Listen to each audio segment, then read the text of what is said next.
भेजवे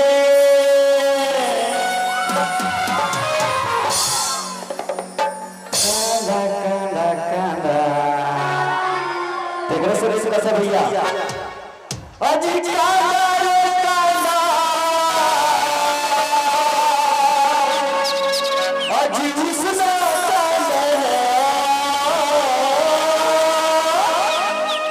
मेरे घर मना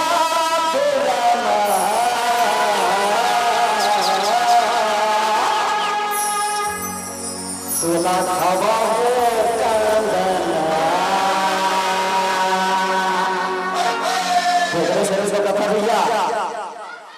भैया मुझसे लेकर खड़े हो जाऊंगा दीदी मुझसे ये मोला लगला दे दीदी